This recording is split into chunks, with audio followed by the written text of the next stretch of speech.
përpjekjen tonë më serioze për një fitore me 11 maj, fitore e cila ka rëndësi historike për Shqipërinë, por jo vetëm për Shqipërinë. Shqipëria sot ka një narkodiktaturë, një regjim narkodiktatorial, në të cilin të gjitha pushtetet janë të përqendruara në një dorë.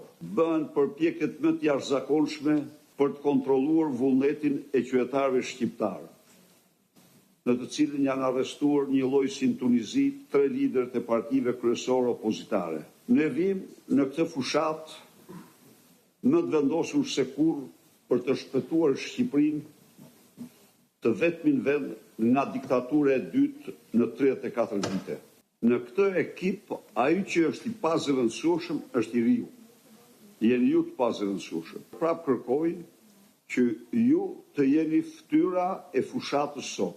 Funksionimi juaj pranë kandidatëve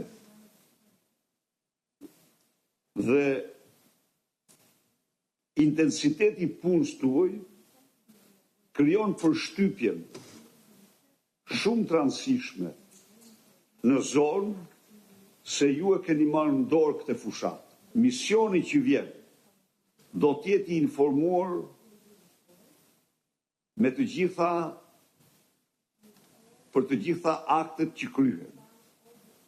Së treti, ju e ndigjuat.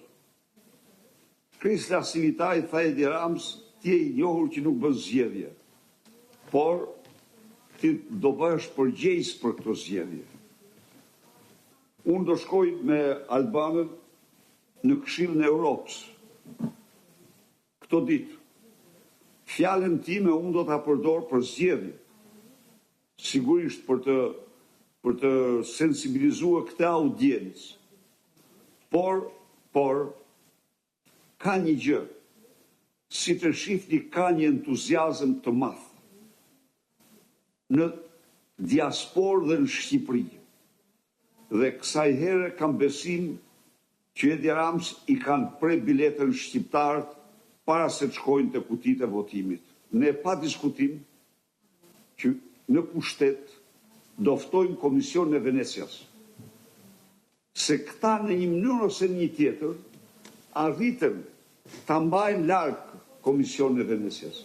Do ftojmë Komisionin e Venecias, Këshillin e Europës, po dhe Parlamentin Evropian, dhe t'u shpjegojnë. A do mund të lihen shqiptarët pa proces ligjor të ndershëm? Jo, më nuk mund të lihen. Duhet një ndërhyrje të cilën ne e marrim përsipër, po punojmë me gjykatës dhe me eksponent të këqur të drejtës në Europë, po punojmë, kemi patur ndihmën e Fondacionit Adenauer dhe do punojmë për një riformatim të sistemit drejtësisë, të rikthejmë shqiptarëve procesin ligjor të drejtë. Kaq.